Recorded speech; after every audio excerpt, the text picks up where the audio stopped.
Hello everyone, welcome to let's study YouTube platform. हम BPSC TRE का preparation कर रहे हैं।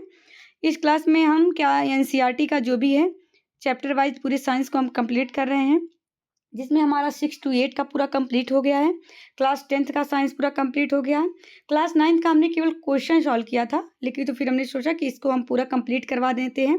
क्लास 9th का भी चैप्टर वाइज इसके जो भी इंपॉर्टेंट चीज़ें हैं इसको हम देख लेते हैं, क्योंकि एग्जाम में हमारे डायरेक्ट यहाँ से क्वेश्चन बन जाते हैं। चाहे पीआरटी हो वहाँ पे भी 6 to 8 में, 9th में जो साइंस का पार्ट है उसमें जीएस के पार्ट जो आते हैं उसमें, चाहे वो किसी भी सब्जेक्ट का हो।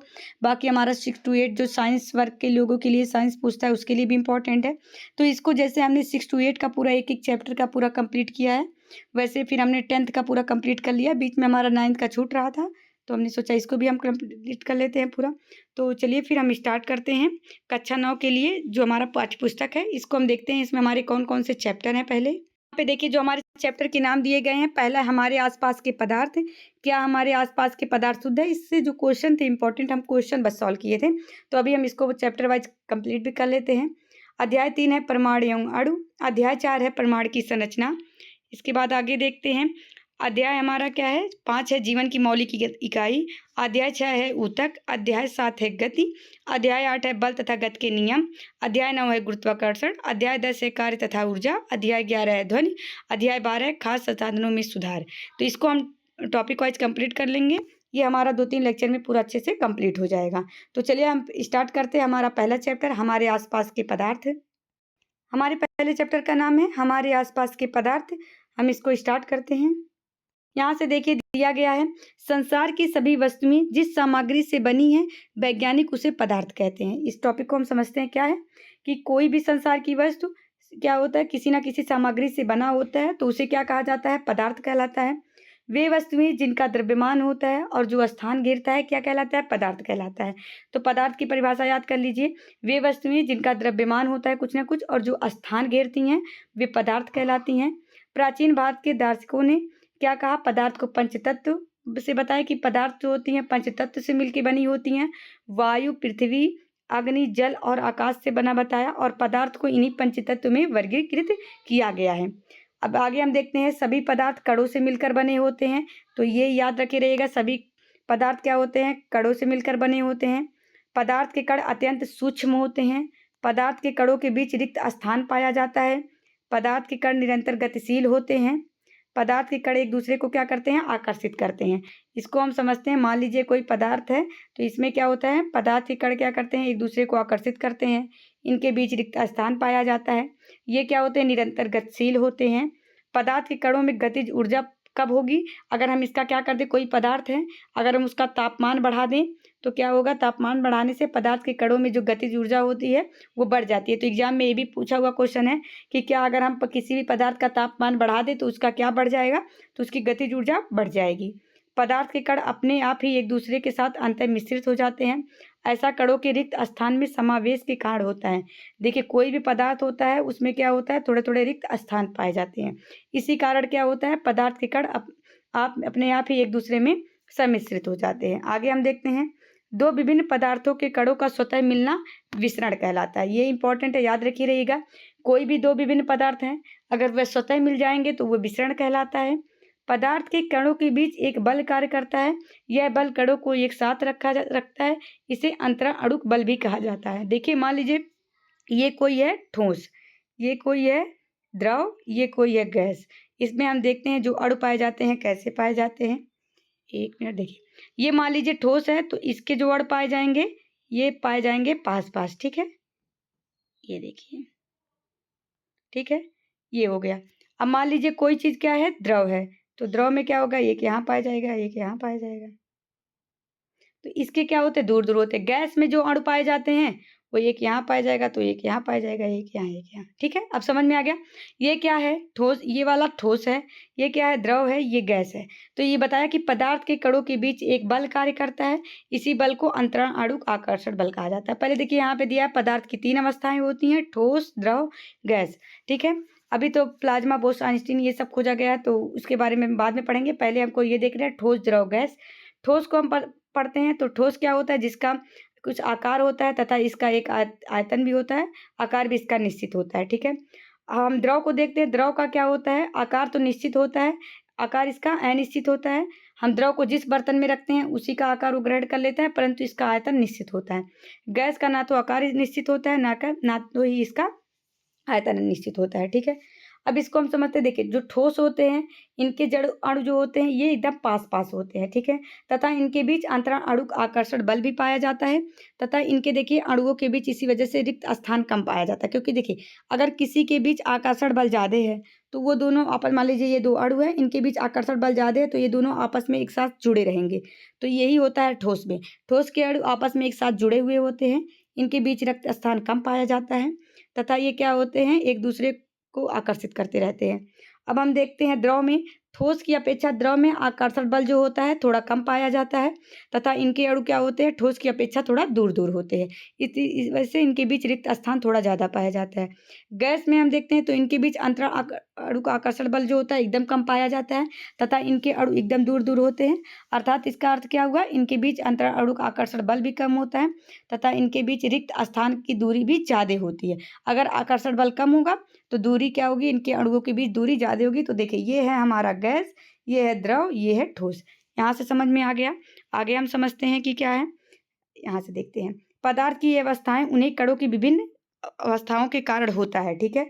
इतना समझ में आ गया। आगे हम देखते हैं, बल लगाने पर ठोस टूट सकते हैं लेकिन इनका आकार नहीं बदलता है।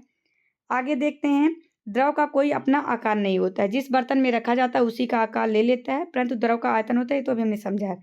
याद रखिएगा, द्रव में ठोस, द्रव और गैस तीनों का विसरण संभव है। तो एग्जाम में पूछ सकता है ये कि द्रव में ठोस, द्रव, गैस किसका विसरण संभव है। तो जो द्रव होता है उसमें द्रव का भी, ठोस का भी और गैस तीनों का विसरण संभव होता है। ठोस की अपेक्षा द्रव में विसरण की दर अधिक होती है। अगर हम ठोस और द्रव को दोनों के कंपेयर करें तो द्रव में विसरण की दर अधिक होती है। यही कारण है कि द्रव अवस्था में पदार्थ के कण स्वतंत्र रूप से गति करते हैं। ठोस की अपेक्षा द्रव के कणों में रिक्त स्थान भी अधिक होता है। अभी हमने बताया है कि जो द्रव होते हैं उनके अणु जो दूर दूर होते हैं उनके बीच आकर्षण बल थोड़ा कम पाया जाता है, तो इनके बीच क्या होता है, रिक्त स्थान की दूरी अधिक होती है। और ठोस में क्या होता है, ये दोनों अणु क्या होते हैं, चिपके हुए होते हैं, थोड़ा पास पास होते हैं। अंतरण अणु का आकर्षण बल कम होता है जिससे रिक्त स्थान की दूरी भी कम होती है, ठीक है। अंतरण अणु का आकर्षण बल ज़्यादा होता है और दूरी कम होती है। समझ में आ गया। आगे हम देखते हैं इसको, ठोस एवं द्रव की तुलना में गैस की संपीड्यता काफ़ी अधिक होती है। और संपीड्यता मतलब किसी को कंप्रेशन, अर्थात उस पे दाब डाले तो कितना दबेगा वो। तो हम देखते हैं तो सबसे ज़्यादा गैस, फिर उसके बाद द्रव, उसके बाद ठोस। तो गैस में क्या होता है, संपीड्यता सबसे ज़्यादा होगी, फिर द्रव में होगा, फिर क्या होगा, ठोस में होगा। अर्थात गैस को अगर हम दबाएं तो सबसे ज़्यादा दबेगा, फिर द्रव, फिर ठोस। आगे हम देखते हैं कि तापमान एवं दाब में परिवर्तन कर पदार्थ की अवस्थाएं बदल जा सकती हैं। मान लीजिए कोई पदार्थ है, ये ठोस, द्रव, गैस कोई भी हो, अगर हम क्या करें, उसके तापमान एवं दाब में परिवर्तन कर दें तो उनकी अवस्थाएं बदल सकती हैं, ठीक है। जिस तापमान पर कोई ठोस पिघलकर द्रव बन जाता है वह इसका ताप क्या कहलाता है, गलनांक कहलाता है। अर्थात इसको समझते हैं, मान लीजिए कोई पदार्थ है, मान लीजिए ये बर्तन है, इसमें कोई पदार्थ रखा गया, ठीक है। अब ये क्या होगा, मान लीजिए जिस डिग्री सेल्सियस पर ये क्या करे, ये इसका पदार्थ क्या, गलनांक इसका गल जाए, जिस तापमान पे यह गल जाए। मान लीजिए 100 डिग्री सेल्सियस पे एकदम अच्छी तरह से गल जा रहा है, ठीक है। या फिर ये पिघल कर ठोस है, ये पिघल कर एकदम द्रव बन जा रहा है, तो ये किसका क्या कहलाएगा, यह इसका गलनांक पॉइंट कहलाएगा, जिसी को मेल्टिंग पॉइंट कहा जाता है। गलने की प्रक्रिया यानी ठोस से द्रव की अवस्था में परिवर्तन को संलग्न भी कहा जाता है, ये भी याद रखे रहिएगा।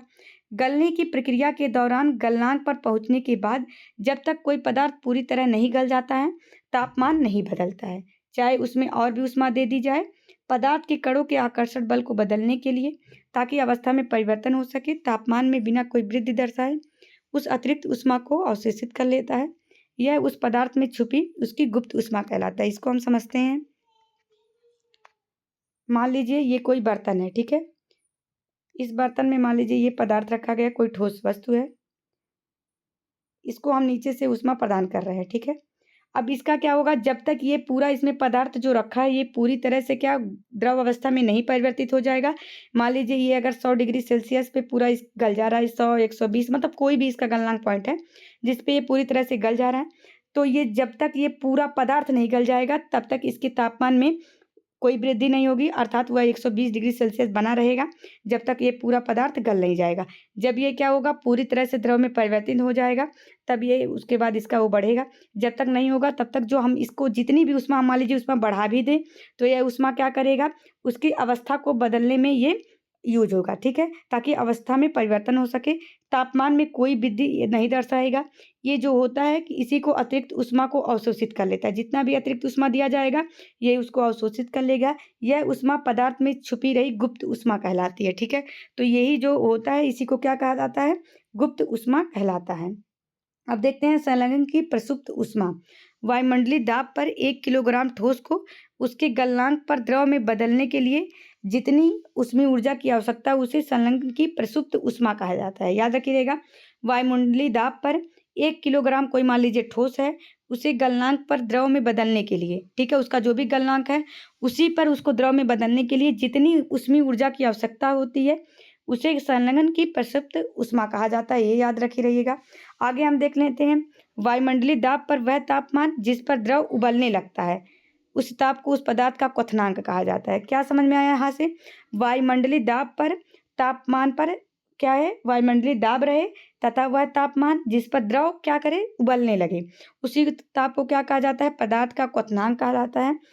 अब यहाँ से देखते हैं, जल का क्वथनांक 100 डिग्री सेल्सियस या 373 केल्विन होता है। याद रखे रहिएगा। द्रव अवस्था में परिवर्तन हुए बिना ही ठोस अवस्था से सीधे गैस और वापस ठोस में बदलने की प्रक्रिया को ऊर्ध्वपातन कहा जाता है।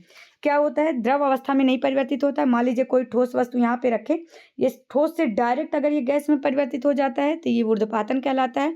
जैसे कपूर और नौसादर, अगर हम ओरिजिनल कपूर ले लें और इसको क्या करें, हम वैसे ही रख दें तो ये सीधे ठोस से कहाँ बदल जाएगा, गैसीय अवस्था में परिवर्तित हो जाएगा। इसी को क्या कहलाता है, ऊर्ध्वपातन कहलाता है। आगे हम देखते हैं, पदार्थ के कणों के बीच दूरी में परिवर्तन होने के कारण पदार्थ की विभिन्न अवस्थाएं होती हैं। हमने बताया इसको कि अभी हमने ठोस, द्रव, गैस तीनों के बारे में बताया कि इनके जो पदार्थ होते हैं इनके कणों के बीच की दूरी में परिवर्तन के कारण ही विभिन्न अवस्थाएं होती हैं। हमने बताया, मान लीजिए एक मिनट मुझे, मान लीजिए देखिए ये है, ठीक है। मान लीजिए कोई पदार्थ है, इसमें मान लीजिए कणों के बीच इतनी दूरी है, ठीक है, तो ये क्या होगा, ठोस होगा। मान लीजिए उससे ज़्यादा थोड़ी दूरी है तो ये क्या कहलाएगा, द्रव। मान लीजिए एकदम दूर है कण तो ये क्या कहलाएगा, गैस कहलाएगा, ठीक है। इसी वजह से इनकी विभिन्न अवस्थाएं पाई जाती हैं। ठोस जो होता है, ठोस कार्बन डाइऑक्साइड द्रव अवस्था में आए बिना सीधे गैस में परिवर्तित हो जाता है। यही कारण है ठोस कार्बन डाइऑक्साइड को शुष्क बर्फ कहा जाता है। ये भी एग्जाम में बहुत बार क्वेश्चन आता है कि शुष्क बर्फ किसे कहा जाता है, ठीक है। तो जो ठोस CO2 होता है इसी को शुष्क बर्फ कहा जाता है। तो याद रखिए रहिएगा, शुष्क बर्फ ठोस CO2 को ही कहा जाता है। ये द्रव अवस्था में आए बिना सीधे क्या होता है, गैस अवस्था में परिवर्तित हो जाता है।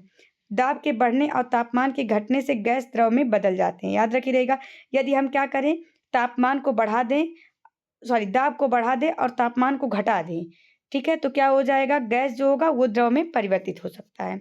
आगे हम देखते हैं, क्वथनांक से कम तापमान पर द्रव के वाष्प में परिवर्तित होने की प्रक्रिया को वाष्पीकरण कहते हैं। ये याद रखिए रहेगा, वाष्पीकरण किसे कहा जाता है, तो क्वथनांक से कम तापमान पर कोई द्रव जो होता है वाष्प में परिवर्तित हो जाता है, उसी को वाष्पीकरण कहा जाता है। वाष्पीकरण से शीतलता आती है, ठीक है। आगे तो ये उतना इम्पोर्टेंट नहीं है, इधर से क्वेश्चन है। बाकी का ये हमारा चैप्टर जो भी इम्पोर्टेंट था यहाँ से हमने कंप्लीट कर लिया। आगे हम नेक्स्ट चैप्टर देखते हैं। अब यहाँ से हमारा नेक्स्ट चैप्टर स्टार्ट होता है, पार्ट 2, क्या हमारे आसपास के पदार्थ शुद्ध हैं। चलिए फिर हम स्टार्ट करते हैं चैप्टर 2। यहाँ से हम देखते हैं, दिया गया है शुद्ध पदार्थ क्या होता है। देखिए, समान रासायनिक प्रकृति के पदार्थों को जो एक ही प्रकार के कणों से मिलकर बने होते हैं क्या कहलाते हैं, शुद्ध पदार्थ कहलाते हैं। समान रासायनिक प्रकृति के दो पदार्थ जो एक ही प्रकार के कणों से बने होते हैं शुद्ध पदार्थ कहलाते हैं। आगे इसको हम समझते हैं, मिश्रण किसे कहा जाता है। याद रखे रहिएगा, एग्जाम में पूछ सकता है, मिश्रण किसे कहा जाता है। दो या दो से अधिक शुद्ध पदार्थों के मेल से बने पदार्थ को मिश्रण कहते हैं। जैसे जल में चीनी, रक्त, वायु और बालू या नमक का मिश्रण, ये सब क्या कहलाता है, मिश्रण कहलाता है। दो या दो से अधिक शुद्ध पदार्थों के मेल को मिश्रण कहा जाता है। आगे हम देखते हैं, समुद्र का जल, खनिज, मिट्टी आदि सभी मिश्रण के उदाहरण हैं। किसी पदार्थ को अन्य प्रकार के तत्वों में भौतिक प्रक्रम द्वारा अलग नहीं किया जा सकता, ये शुद्ध पदार्थ होते हैं। जैसे सोडियम क्लोराइड, चीनी आदि। तत्व देखते हैं किसे कहा जाता है, ये याद रखे रहिएगा। हमने पहले पढ़ा मिश्रण, उसके बाद हम देखते हैं तत्व। तत्व किसी पदार्थ का वह मूल रूप होता है जो एक ही प्रकार के रासायनिक प्रकृति के बने होते हैं और किसी भी भौतिक या रासायनिक प्रक्रम के द्वारा अलग नहीं किए जा सकते हैं। तत्व कहलाता है जैसे लोहा, ऑक्सीजन, सल्फर, सोना, चांदी आदि, ये क्या होते हैं, तत्व कहलाते हैं। यौगिक हम देख लेते हैं कि यौगिक क्या कहलाता है, कंपाउंड जिसको कहा जाता है। तो ये देखते हैं, दो या दो से अधिक तत्वों के मेल से एक निश्चित अनुपात में रासायनिक प्रक्रिया द्वारा बने पदार्थ को यौगिक कहते हैं। तो यौगिक जो होते हैं ये एक निश्चित अनुपात में रासायनिक प्रक्रिया द्वारा बनते हैं, जैसे जल, नमक, चीनी, अल्कोहल एवं कार्बन डाइऑक्साइड, ये इन सब के जो यौगिक होते हैं ये यौगिक कहलाते हैं। यौगिक जो होते हैं ये एक निश्चित अनुपात में तथा रासायनिक प्रक्रिया द्वारा बनते हैं। अब हम फिर उसके बाद देखते हैं, मिश्रण को हम दो भागों में बांटते हैं। एक हमारा होता है समांगी मिश्रण, एक होता है विषमांगी मिश्रण। समांगी मिश्रण को देखते हैं, वह मिश्रण जिनकी बनावट समान हो तथा इनके कणों को अलग अलग नहीं पहचाना जा सके, समांगी मिश्रण कहलाते हैं, जैसे नमक और जल का घोल। विषमांगी मिश्रण वह मिश्रण जिनके अंश भौतिक रूप से अलग होते हैं और इन कणों को अलग अलग पहचाना जा सकता है, विषमांगी मिश्रण कहलाता है। ठीक है, तो यहाँ याद रखें, जैसे लोहे के बुरादे और बालू का मिश्रण। उसके बाद हम देखते हैं विलयन क्या होता है। तो विलयन दो प्रकार, यहाँ से देखिए, दो या दो से अधिक पदार्थों के समांगी मिश्रण को विलयन कहा जाता है। विलयन पदार्थ के तीनों अवस्थाओं में पाया जाता है। ठोस में मिश्र धातुएं जो होती है ठोस में पाई जाती हैं।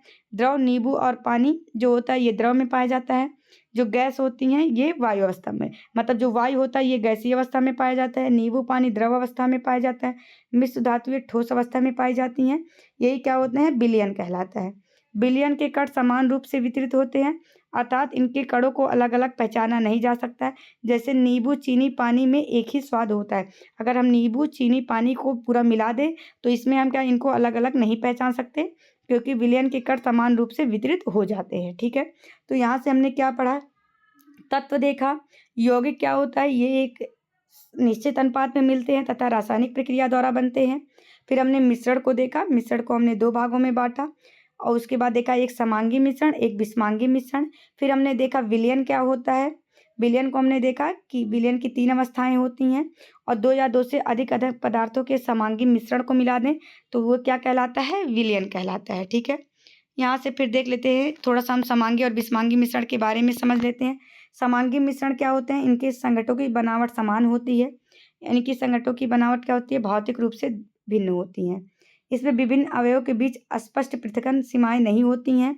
इसमें क्या होता है, हम स्पष्ट इसको देख सकते हैं। जैसे क्या होता है, हमने देखा पानी और बालू का मिश्रण विषमांगी मिश्रण कहलाता है।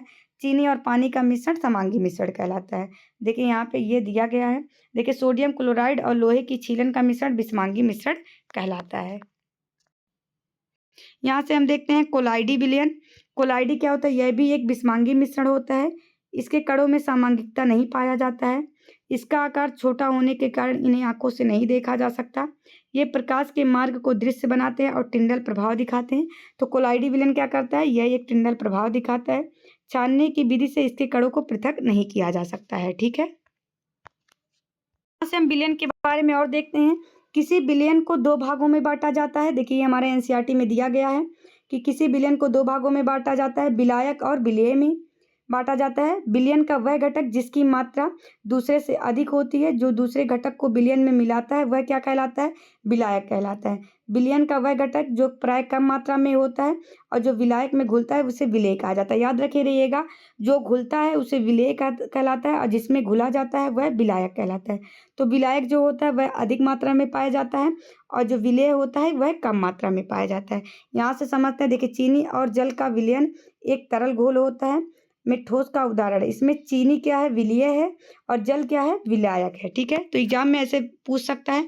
आयोडीन और एल्कोहल का विलयन, जिसे टिचनर आयोडीन के नाम से जाना जाता है, इसमें जो आयोडीन होगा वो विलेय होगा और एल्कोहल जो होगा वो विलायक होगा। ठीक है, आगे हम देखते हैं वायु गैस में गैस का विलयन, यह मुख्यतः दो घटकों से मिलता होता है, 21% ऑक्सीजन और नाइट्रोजन 78%। यह क्या कहलाता है, समांगी मिश्रण कहलाता है। आगे हम देखते हैं विलयन के गुण। विलयन एक समांगी मिश्रण होता है। इसे क्या होता है, हम आंखों से नहीं देख सकते हैं।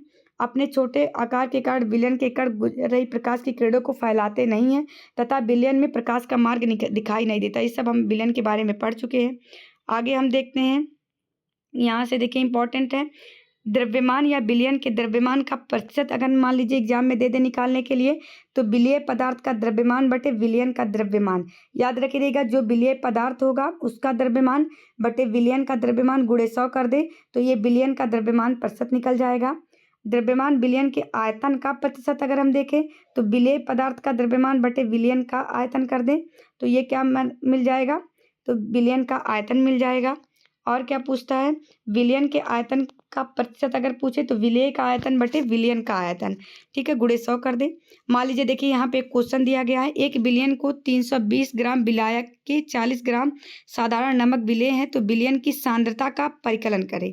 ठीक है, तो यहाँ से देखिए विलयन का जो द्रव्यमान है, विलेय पदार्थ का द्रव्यमान प्लस विलायक का, तो हमने बताया था जो विलयन होता है वह किसका मिश्रण होता है, किसका बना होता है, विलयन जो होता है ये विलायक और विलेय से बना होता है। तो अगर हम उसमें विलायक जोड़ दें तो विलायक इसमें कितना दिया गया है 320 ग्राम, विलेय कितना दिया है 40 ग्राम, दोनों को जोड़ देंगे तो कितना टोटल विलयन हो गया 360 ग्राम। पूछा क्या है, उसकी सांद्रता पूछा है, तो इसमें हम क्या करेंगे, विलेय पदार्थ का द्रव्यमान, तो विलेय का द्रव्यमान अभी हमने देखा है कि कितना दिया है 40 दिया है, और विलयन का पूरा द्रव्यमान कितना हो जाएगा 360 हो जाएगा, गुणे 100 कर देंगे, ये हमारा क्या हो जाएगा आंसर हो जाएगा। तो 11.1% सॉल्व करने पर आएगा। फिर हमने देखा था निलंबन क्या होता है, निलंबन एक विषमांगी मिश्रण होता है जिसे विलेय पदार्थ कण घुलते नहीं हैं बल्कि माध्यम के अस्मष्ट में निलंबित रहते हैं। ये निलंबित कण आंखों से देखे जा सकते हैं। अभी देखिए निलंबन के गुणधर्म हमने यहाँ पे समझाया, इसको देख लीजिए, ये एक विषमांगी मिश्रण है, ये कण आंखों से देखे जा सकते हैं। निलंबित कण प्रकाश की किरण को फैला देते हैं, तो ये भी याद रखे रहेगा। जब इसे शांत छोड़ देते हैं तब ये कण नीचे की ओर बैठ जाते हैं, अर्थात जो निलंबन होते हैं अस्थायी होता है। छानन विधि द्वारा इन कणों को मिश्रण से पृथक किया जा सकता है। यहाँ से हमको निलंबन समझ में आ गया। कोलाइडी विलयन क्या होता है इसको समझ लीजिए। देखिए यहाँ पे दिया गया है कोलाइडी विलयन। कोलाइडी के जो सामान्य उदाहरण होते हैं, अगर हम देखें द्रव और गैस में एरोसॉल जो होता है, ये कोहरा, बादल, कुहासा, ये सब कोलाइडी विलयन होते हैं। ठोस और गैस में अगर हम देखें तो एरोसॉल धुआं, स्वचालित वाहन का निथार, शेविंग क्रीम, दूध, फ्रेश क्रीम, ये देखिए मैग्नीशियम मिल्क, कीचड़, फोम, ये सब क्या कहलाते हैं कोलाइडी विलयन के सामान्य उदाहरण है। ठीक है, तो याद रखिए जब एक घने जंगल के आच्छादन से सूर्य की किरण गुजरती है वहाँ हमें टिंडल प्रभाव को देख सकते हैं। जंगल के कोहरे में छोटे छोटे जल के कण होते हैं जो कोलाइडी कणों के समान व्यवहार करते हैं, ये सब क्या कहलाते हैं कोलाइडी कहलाते हैं। देखिए यहाँ पे टिंडल प्रभाव दिखाई दे रहा है। ठीक है, कोलाइडी के गुणधर्म देख लेते हैं। यह एक विषमांगी मिश्रण है। कोलाइडी के कणों का आकार इतना छोटा होता है कि ये पृथक रूप से आंखों से नहीं देखे जा सकते हैं। ये इतने बड़े होते हैं कि प्रकाश की किरण को फैलाते हैं तथा उनके मार्ग को दृश्य बनाते हैं। जब इनको शांत छोड़ दिया जाता है तब ये कण तल पर बैठ जाते हैं, अर्थात ये क्या होते हैं अस्थायी होते हैं। ये छानन विधि द्वारा मिश्रण से पृथक नहीं किए जा सकते, किंतु एक विशेष अपकेंद्री तकनीक द्वारा इसको पृथक किया जा सकता है। यहाँ से हमको कोलाइडी विलयन समझ में आ गया। आगे हम देखते हैं भौतिक एवं रासायनिक परिवर्तन। भौतिक परिवर्तन क्या, ये जो देखिए पिछले अध्याय में हमने भौतिक और भौतिक गुण तो पढ़े ही थे। जैसे भौतिक गुण क्या होता है, रंग, कठोरता, बहाव, गतनांक, द्रव्यांक, क्वथनांक इत्यादि को क्या कहा जाता है भौतिक गुण कहा जाता है। अब भौतिक एवं रासायनिक परिवर्तन हम समझते हैं। तो भौतिक परिवर्तन क्या होता है, जिसको हम पुनः प्राप्त कर सकते हैं वह क्या कहलाता है भौतिक परिवर्तन कहलाता है। रासायनिक परिवर्तन क्या होता है, जिनको हम पुनः प्राप्त नहीं कर सकते हैं वो रासायनिक परिवर्तन कहलाते हैं। ठीक है, देखिए यहाँ पे भौतिक और रासायनिक परिवर्तन, जैसे पेड़ को अगर काटते हैं तो ये क्या कहलाता है भौतिक परिवर्तन। मक्खन का एक बर्तन में पिघलना, ये भी एक भौतिक परिवर्तन है। अलमारी में जंग लगना, ये एक रासायनिक परिवर्तन है, क्योंकि जंग लग जाएगा तो वो खराब हो जाएगा, पुनः हम उसको प्राप्त नहीं कर सकते, ये एक रासायनिक परिवर्तन होता है। जल का उबलकर वाष्प बनना, अगर हम जल को वाष्प बना रहे हैं पुनः उसको वाष्प से हम जल में परिवर्तित कर सकते हैं, तो ये भौतिक परिवर्तन हो जाएगा। जल में साधारण नमक का घुलना भौतिक परिवर्तन है। फलों से सलाद बनना, तथा अगर हम फलों से सलाद बना दे रहे हैं तो पुनः उसको हम फल नहीं बना सकते, तो ये हमारा क्या हो जाएगा रासायनिक परिवर्तन हो जाएगा। लकड़ी और कागज का जलना, अगर हम लकड़ी और कागज को जला दे रहे हैं पुनः वह हमको रस प्राप्त नहीं होगा, तो ये हमारा ये रासायनिक परिवर्तन कहलाता है। तो हमको क्या समझ में आया, जिसको हम पुनः प्राप्त कर सके वह भौतिक परिवर्तन, जिसको हम प्राप्त ना कर सके तो वह रासायनिक परिवर्तन। ठीक है, शुद्ध पदार्थों के प्रकार हमने देखा है था, तत्व के बारे में पढ़ा। रॉबर्ट बायल जो थे ये पहले वैज्ञानिक थे जिन्होंने सन 1661 में सर्वप्रथम तत्व शब्द का प्रयोग किया था। तो याद रखिएगा, एग्जाम में पूछ सकता है सर्वप्रथम तत्व की खोज किसने किया था। तो ये खोजने वाले सर्वप्रथम रॉबर्ट बायल थे। कब कौन थे? 1661 में इन्होंने सर्वप्रथम तत्व शब्द का प्रयोग किया था। ठीक है, तत्व को हम 3 प्रकार में बांटते हैं, धातु, अधातु तथा उपधातु। इसको हम पिछली कक्षाओं में भी पढ़े हैं, धातु, अधातु तथा उपधातु में। आगे हम देखते हैं, धातु को हम समझते हैं। तो धातु क्या होते हैं? ये सभी कुछ ना कुछ अपना गुणधर्म देते हैं। धातु के गुणधर्म हम देखते हैं, तो देखिए यहाँ पे दिया गया है। धातुएं होती हैं, ये चमकीली होती हैं, ये चांदी जैसी सफ़ेद या सोने की तरह पीले रंग की होती हैं, ये ताप तथा विद्युत की सुचालक होती हैं, ये तन्य होती हैं, अर्थात इनको क्या करते हैं हम तार के रूप में खींचा जा सकता है। ये आघात वर्धनीय है, अर्थात इनको पीटकर महीन चादरों में ढाला जा सकता है। ये प्रतिध्वनि पूर्ण होती हैं। सोना, चांदी, तांबा, लोहा, सोडियम, पोटेशियम इत्यादि ये सब क्या होते हैं? धातु के उदाहरण होते हैं। पारा धातु होते हुए भी कमरे के तापमान पर द्रव होता है। अधातु हम देखते हैं, ये विभिन्न रंगों की होती हैं, ताप और विद्युत की कुचालक होती हैं, ये चमकीली, प्रतिध्वनिपूर्ण और आघात वर्धनीय नहीं होती। अर्थात जो अधातुएं होती हैं ये चमकीली नहीं होती हैं, इनको हम बढ़ा नहीं सकते हैं खींच के, ये प्रतिध्वनि पूर्ण होती हैं। ठीक है, नहीं होती हैं। तो इतना हमको समझ में आ गया। इसके example hydrogen, oxygen, iodine, carbon, bromine, chlorine, ये सब क्या है? अधातुएं होती हैं। उसके बाद देखते हैं कुछ धातु और अधातु के बीच के गुणों को दर्शाते हैं। जैसे क्या होता है, कुछ तत्व जो होते हैं वो धातु और अधातु दोनों दिखाते हैं, तो ये क्या कहलाते हैं? उपधातु कहलाते हैं। जैसे बोरान, सिलिकॉन, जर्मेनियम। अभी तक ज्ञात तत्वों की संख्या में 100 से अधिक हैं। इनमें से 92 तत्व प्राकृतिक है, जबकि शेष मानव निर्मित है। ठीक है, 11 तत्व कमरे के तापमान पर गैसें हैं, 2 तत्व पारा तथा ब्रोमीन कमरे के तापमान पर द्रव हैं। याद रखिए रहिएगा, गैलियम तथा सीजियम तत्व कमरे के तापमान पे 303 केल्विन से कुछ अधिक तापमान पर द्रव अवस्था ले लेते हैं। इसे भी जानिए, ये हमारा अलग से एनसीईआरटी में दिया गया है, तो इतना ये याद रखिए रहिएगा। यौगिक के बारे में हमने पढ़ा, वह पदार्थ जो क्या होता है, एक रासायनिक अनुपात में मिले होते हैं। ठीक है, तथा इनका एक निश्चित अनुपात होता है, यौगिक कहलाते हैं। हमने यौगिक के बारे में पढ़ा है। ठीक है, देख लीजिए, एक ग्राफ के थ्रू दिखाया गया है। पदार्थ होते हैं ठोस, द्रव, गैस, इनको 2 भागों में बांटते हैं, शुद्ध पदार्थ तथा मिश्रण।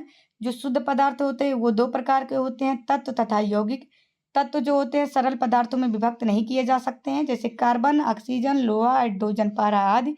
यौगिक जो होते हैं ये रासायनिक या वैद्युत रासायनिक प्रक्रिया द्वारा घटकों तथा तत्वों में विघटित किया जा सकता है, जैसे जल, मीथेन, चीनी, नमक आदि। समांगी और विषमांगी मिश्रण, हमने इसको पढ़ा है।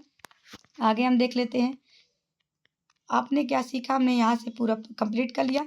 आगे चलिए हम नेक्स्ट चैप्टर स्टार्ट करते हैं। यहाँ से हम देखते हैं, तो हमारे चैप्टर 3 का नाम है परमाणु एवं अणु, एटम्स एंड मॉलिक्यूल्स। हम देखते हैं, तो देखिए यहाँ पे दिया गया है, प्राचीन भारतीय एवं ग्रीक दार्शनिक द्रव्य के अज्ञात एवं अदृश्य रूपों में सदैव चकित रहे। पदार्थ की विभाज्यता के मत के बारे में भारत में बहुत पहले ही 500 ईसा पूर्व विचार व्यक्त किया गया था। यहाँ से देखते हैं, भारतीय दार्शनिक कनाड ने इसको प्रतिपादित किया था कि यदि हम द्रव्य को विभाजित करते जाएं तो हम छोटे छोटे कण प्राप्त हो जाएंगे। अतः एक सीमा आएगी जब प्राप्त कण को पुनः विभाजित नहीं किया जा सकता है। ठीक है, ये किसने बताया था? मार्क्स कनाड ने बताया था। आगे हम देखते हैं, इसमें 1 मिनट रुक जाइए। से हम देखते हैं, किसी पदार्थ का वह मूल पदार्थ जिसे सरलीकृत नहीं किया जा सकता है उसे तत्व कह सकते हैं। ठीक है, क्या होता है? किसी पदार्थ का वह मूल पदार्थ जिसे हम सरलीकृत नहीं कर सकते हैं, तत्व कहलाता है। जैसे हाइड्रोजन, कार्बन, ऑक्सीजन, आयरन, चांदी और सोना आदि, ये सब क्या कहलाते हैं? तत्व कहलाते हैं, क्योंकि इनको हम क्या कर सकते हैं? सरलीकृत नहीं कर सकते हैं। इसी को तत्व कहते हैं। हाइड्रोजन, कार्बन, ऑक्सीजन, आयरन, चांदी, सोना आदि। हम देखते हैं, पदार्थ का वह सूक्ष्मतम कण जिसे और आगे विभक्त नहीं किया जा सकता है, परमाणु कहलाता है। एक ही तत्व या भिन्न भिन्न 2 या 2 से अधिक परमाणुओं के समूह जो रासायनिक रूप से एक दूसरे से बंधे होते हैं, अणु कहलाते हैं। जैसे oxygen, H2, N2, H2O, CO2, MgCl2 इत्यादि। अणु जो एक से अधिक तत्वों से मिलकर बने होते हैं, यौगिक कहलाते हैं।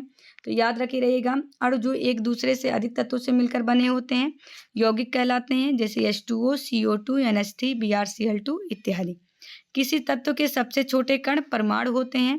याद रखे रहिएगा, किसी तत्व के सबसे छोटे कण क्या कहलाते हैं? परमाणु कहलाते हैं। जैसे हाइड्रोजन का परमाणु क्या होता है? H होता है। उसके बाद देखते हैं, ऑक्सीजन के परमाणु O होता है, कार्बन का परमाणु C, मैग्नीशियम का परमाणु mg होता है। ठीक है, आगे हम देख लेते हैं द्रव्यमान संरक्षण का नियम। द्रव्यमान संरक्षण के नियम के अनुसार यहाँ पे देखें तो किसी रासायनिक अपक्रिया में द्रव्यमान का ना तो सृजन किया जा सकता है, ना तो क्या किया जा सकता है, उसका विनाश किया जा सकता है।